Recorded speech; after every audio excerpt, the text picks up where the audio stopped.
Assalamualaikum warahmatullahi wabarakatuh.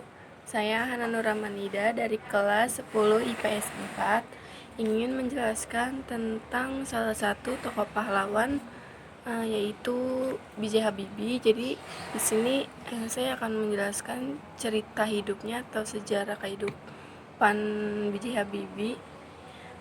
Langsung aja saya ceritain. B.J. Habibie adalah seorang ahli pesawat terbang yang visioner. Selain kisah cintanya bersama Ibu Ainun yang merupakan istri paling dicintai oleh B.J. Habibie, B.J. Habibie yang merupakan Presiden ketiga Republik Indonesia adalah seorang tokoh yang dikenal karena kecerdasannya.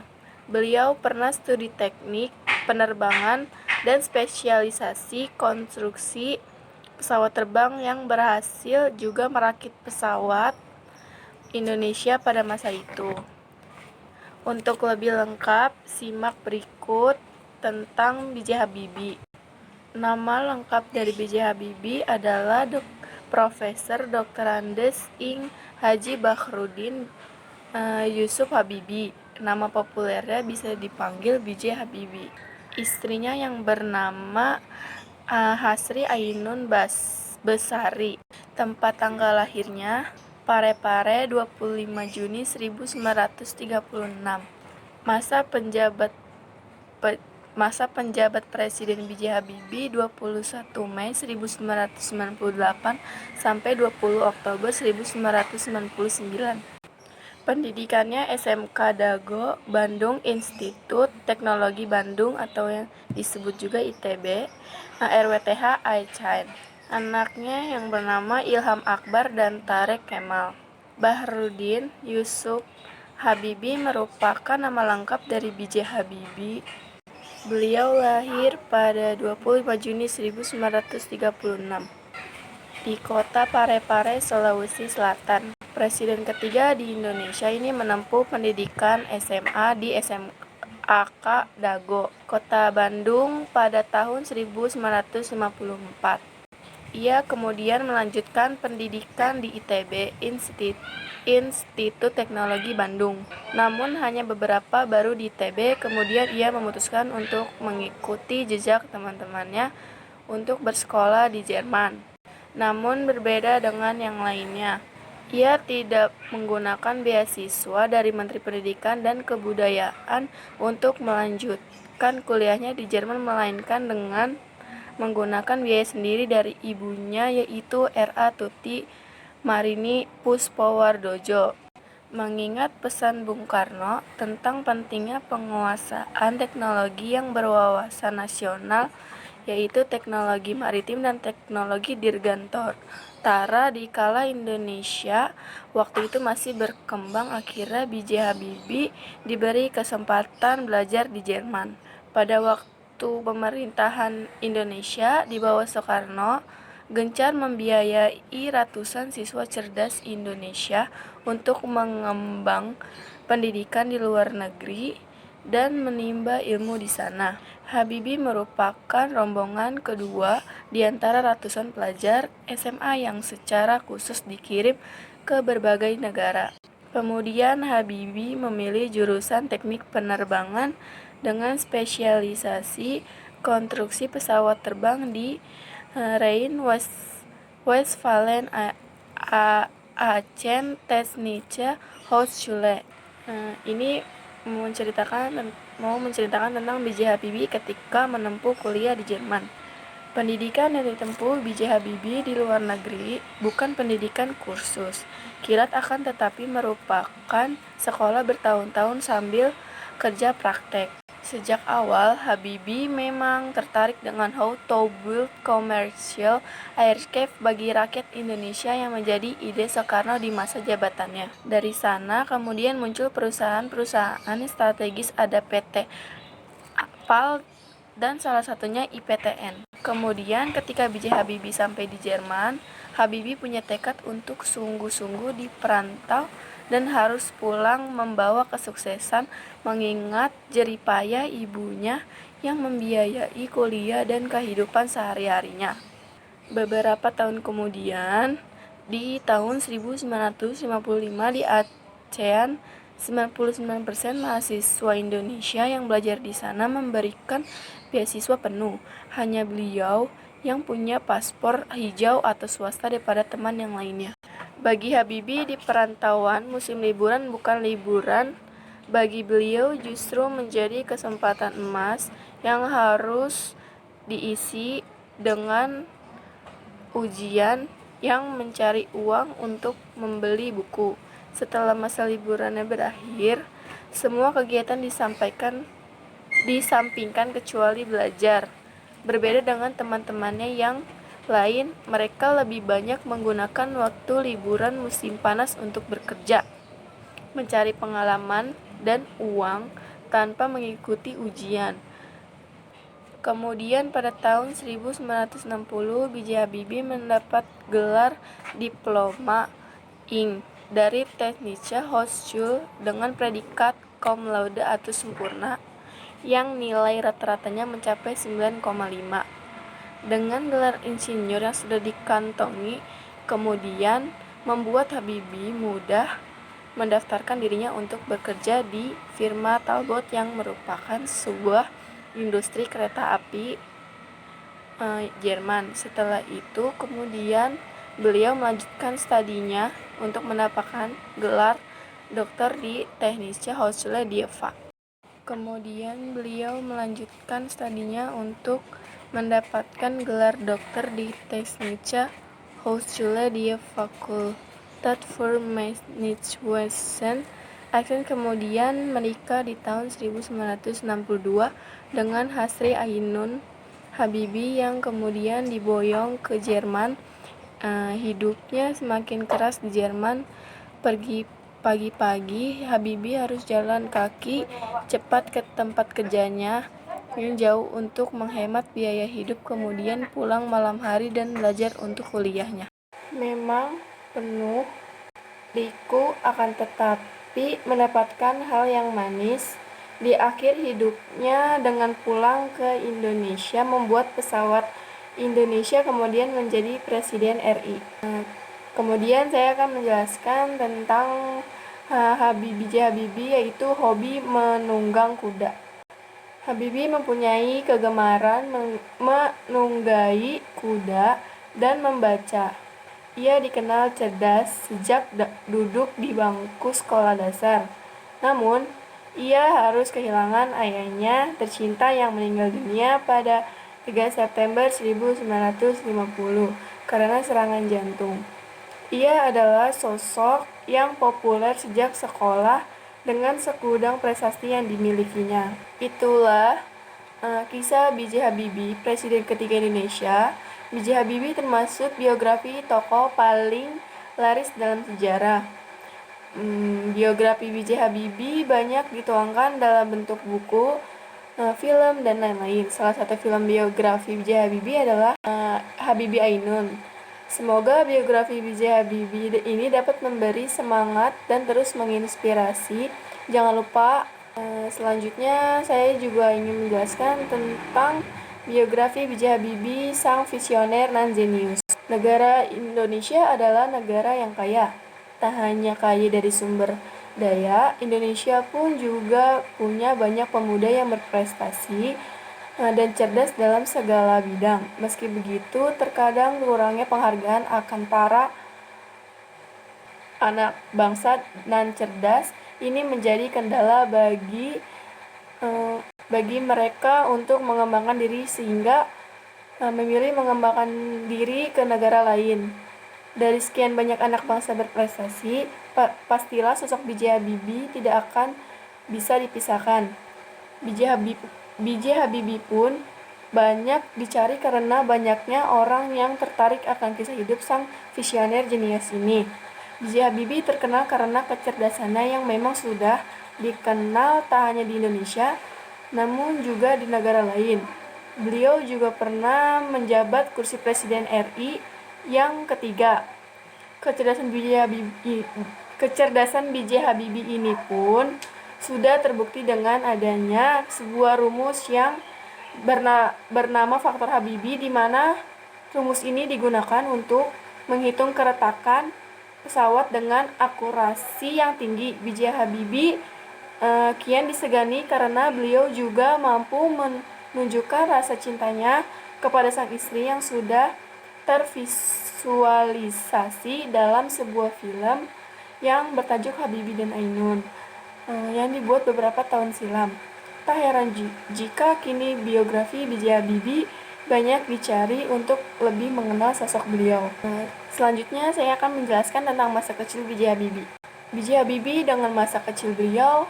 B.J. Habibie lahir di Parepare pada 25 Juni 1936 dengan nama Bakhrudin Yusuf Habibie. Ayahnya bernama Alwi Abdul Jalil Habibie adalah seorang ahli pertanian dan berasal dari Gorontalo. Sedangkan sang ibu bernama R.A. Tutimarini Puspawardojo adalah seorang spesialis mata yang berasal dari Yogyakarta. Habibie adalah anak keempat dari total 8 bersaudara. Habibie juga tumbuh dalam keluarga religius di mana sang ayah beliau seringkali membaca ayat suci Al-Quran semenjak beliau kecil. Habibie menyatakan bahwa jika ayat suci yang dibacakan ayahnya selalu mampu membuat dirinya tenang. Tak heran jika sang ayah pun kerap membacakan ayat Al-Quran untuknya 1-2 juz.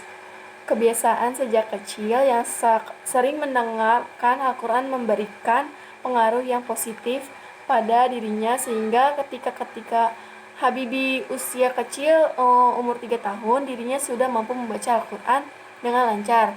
Sejak kecil memang Habibie sudah dikenal sebagai anak yang cerdas. Selanjutnya saya akan menjelaskan tentang masa pendidikan B.J. Habibie, yaitu Habibie bersama prototipe pesawat terbang, sumbernya Gramedia. Saatnya memasuki usia sekolah, otak Habibie pun kian mencerdas. Namun sedihnya dirinya harus ditinggalkan sang ayah ketika usianya masih sangat muda, yaitu umur 14 tahun. Sang ayah meninggal lantaran serangan jantung. Karena ayahnya selaku kepala keluarga meninggal, maka sang ibulah yang menggantikan peran dan berjuang secara ekstra untuk bisa menanggung biaya hidup seluruh anggota keluarganya. Pada akhirnya, sang ibu memutuskan menjual rumah lalu pindah ke Bandung. Habibie pun menempuh pendidikan di SMAK Dago lalu melanjutkan kuliahnya di ITB yang saat itu bernama Universitas Indonesia Bandung dengan jurusan teknik mesin. Belum selesai kuliahnya di ITB, beliau kemudian mendapat beasiswa dari Mendikbud saat itu untuk bisa melanjutkan pendidikannya di Jerman. Di saat pemerintahan Presiden Soekarno saat itu, pemerintah sedang banyak membiayai para anak bangsa untuk bisa bersekolah ke luar negeri untuk bisa menimba ilmu di sana. Di antaranya ratusan pelajar, Habibie saat itu masuk ke rombongan kedua yang khusus dikirim keluar negara. Di Jerman, Habibie bersekolah di Rhein Westfalen Aachen Technische Hochschule dengan jurusan teknik perdagangan, spesialisasi konstruksi pesawat terbang. Pendidikan Habibie di luar negeri ini bukan kursus yang kilat, namun memang pendidikan bertahun-tahun dan disambil dengan bekerja secara praktik. Awalnya Habibie hanya tertarik untuk membangun pesawat komersial sesuai ide Presiden Soekarno saat itu. Kemudian munculnya perusahaan PT PAL dan salah satunya IPTN sampai di Jerman. Habibie memang telah bertekad kuat untuk bisa sukses nantinya karena melihat jerih payah dari seorang ibu atau sang ibu dalam membiayai pendidikannya hingga kehidupannya. Di tahun 1955, mahasiswa Indonesia yang sedang belajar di sana diberikan beasiswa penuh, dan di antara teman yang lain hanya Habibie yang memiliki paspor swasta atau paspor hijau. Belum selesai begitu saja, semasa liburannya beliau menjadikan kesempatan emas untuk bisa belajar, ikut ujian dan juga mencari uang sehingga bisa membeli buku. Namun, jika masa libur habis, maka seluruh kegiatannya disampingkan dan hanya fokus untuk belajar. Hal ini berbeda dengan teman lainnya, di mana ketika libur mereka lebih suka bekerja dan mencari pengalaman tanpa memikirkan ujian. Di tahun 1962, B.J. Habibie menikah dengan Hasri Ainun Habibie, lalu memboyongkan ke Jerman. Hidupnya saat itu begitu sulit, di mana beliau seringkali harus berjalan kaki ke tempat kerja yang jaraknya jauh demi menghemat dalam pengeluaran uangnya. Selain itu, Habibie pun harus pulang malam, padahal tetap harus belajar untuk studinya. Perjuangan yang sama juga dirasakan oleh sang istri, di mana beliau harus mengantri untuk bisa mencuci baju di tempat umum agar bisa menghemat pengeluaran uang. Setelah berjuang dengan pendidikan, B.J. Habibie akhirnya bisa mendapat gelar dokter ingenieur dari Teknische Hochschule die Fakultät der Maschinenbau Aachen dengan nilai summa cum laude dengan rata-rata nilainya hanya adalah 10 sehingga sangat sempurna. Munculnya rumus faktor Habibie, yaitu Habibie Craig Progression. Seperti yang sudah dikemukakan di awal tadi, di mana menariknya biografi B.J. Habibie ini juga dikarenakan ada rumus yang diberi nama faktor Habibie. Rumus yang satu itu dapat menghitung keretakan hingga ke atom pesawat terbang sekalipun, sehingga beliau diberi julukan Mr. Crab. Di tahun 1967, B.J. Habibie mendapatkan gelar Profesor Kehormatan atau Guru Besar di ITB. Selain itu, dari ITB juga B.J. Habibie mendapatkan penghargaan tertinggi, yakni Ganesha Prajamanggala. Dengan segala kejeniusan yang dimilikinya, tak heran jika beliau mendapatkan banyak pengakuan dari lembaga kelas internasional, mulai dari Gesellschaft für Luft- and Raumfahrt, yakni lembaga penerbangan di Jerman, The Royal Aeronautical Society London yang ada di Inggris, The Académie Nationale d'Air et d'Espace dari Prancis, The Royal Swedish Academy of Engineering Sciences dari Swedia, dan bahkan The US Academy of Engineering dari Amerika Serikat. B.J. Habibie juga pernah mendapatkan penghargaan yang amat bergengsi, yaitu Edward Warner Award serta Award Fund Karman, di mana penghargaan ini hampir serta penghargaan hadiah Nobel. Langkah dari sang visioner ini memang banyak dikagumi, namun banyak juga yang jadi kontroversi. Tiap kali B.J. Habibie yang juga pernah dapat peraih penghargaan Theodore van Karman Award yang bergengsi ini mengunjungi Jerman, maka beliau tak pernah luput dari pemberitaan di sana. Jika dilihat lagi, B.J. Habibie hanya kuliah di ITB setahun saja, 10 tahun melanjutkan pendidikannya ke Jerman, lalu bekerja di pendidikan GmbH Jerman yang merupakan industri penerbangan terkemuka.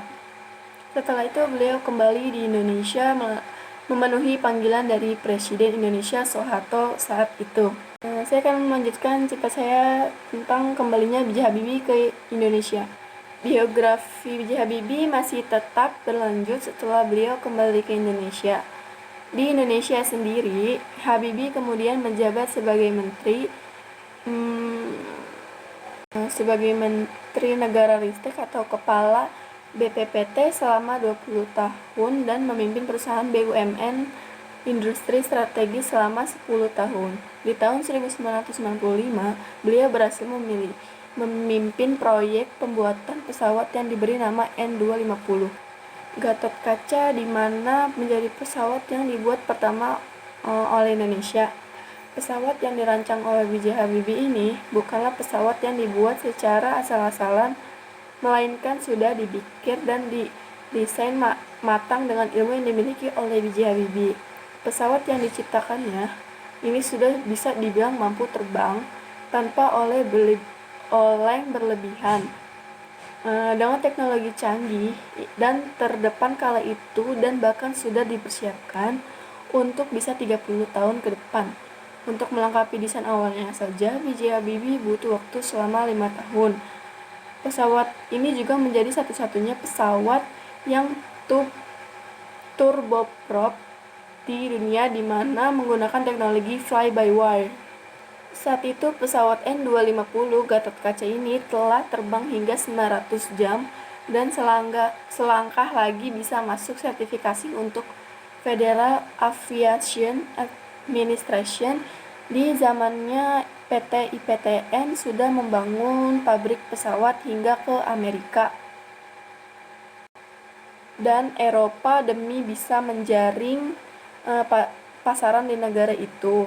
Meski begitu banyak yang memandang remeh dan pada pesawat buatan asli Indonesia tersebut di bawah komando B.J. Habibie, PTN berhasil mempekerjakan hingga 16.000 orang. Namun sialnya ketika IPTN sedang berjaya, justru Presiden Soeharto memerintahkan penutupan IPTN beserta industri strategis lain karena alasan krisis moneter di tahun 1996 sampai 1998. Sebanyak 16.000 karyawan IPTN pun menyebar secara terpaksa ke pabrik pesawat di negara lain demi mencari rezeki di wilayah Brazil, Kanada, Eropa hingga Amerika. Parahnya lagi, justru Indonesia yang membeli pesawat dari negara tersebut. Sungguh disesalkan. Meski begitu, B.J. Habibie tetap berusaha untuk membangun kembali Indonesia.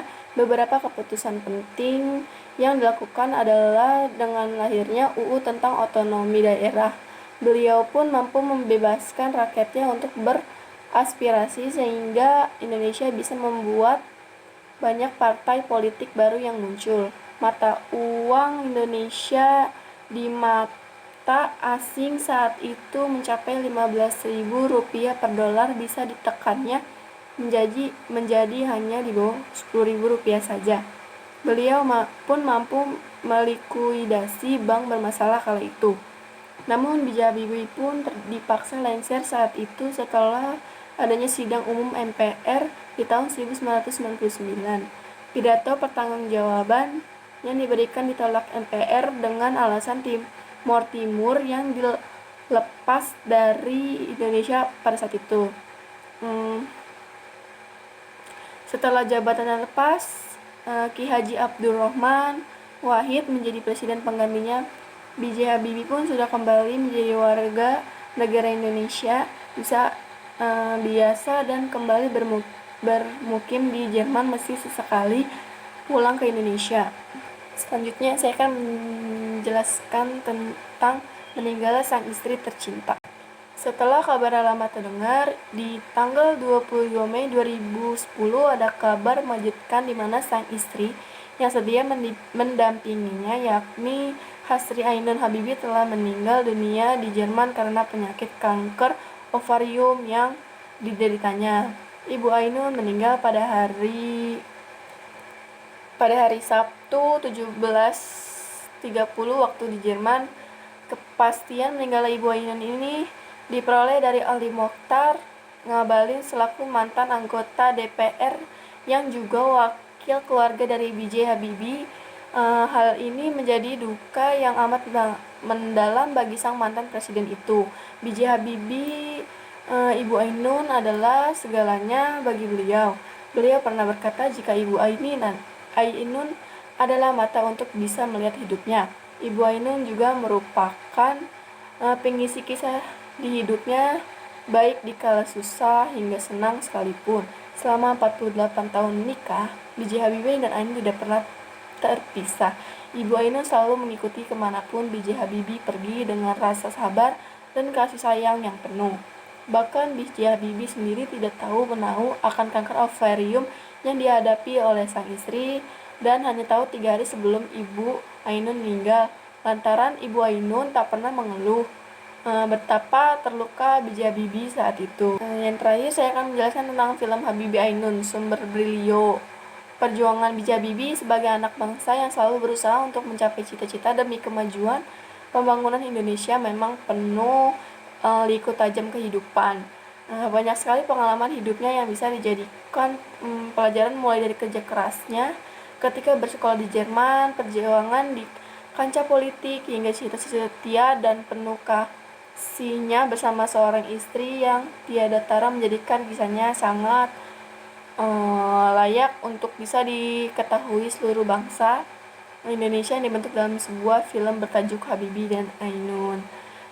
Film biografi B.J. Habibie ini tayang awal Desember 2012 lalu hingga mengangkat kisah nyata sang visioner beserta romansa kehidupan cintanya yang penuh haru biru dan perjuangan dari mulai remaja hingga Ibu Ainun meninggal dunia. Film yang disutradarai oleh Hanung Bramantyo dan Fauzan Rizal ini dibintangi artis papan atas Indonesia Reza Rahadian dan Bunga Citra Lestari atau bisa disebut dengan BCL. Film ini berhasil menarik penonton hingga berjumlah 4,5 juta lebih sehingga menjadi salah satu film Indonesia terlaris sepanjang masa. Terima kasih, ini aja dari saya Hana Nur Ramanida. Wassalamualaikum warahmatullahi wabarakatuh.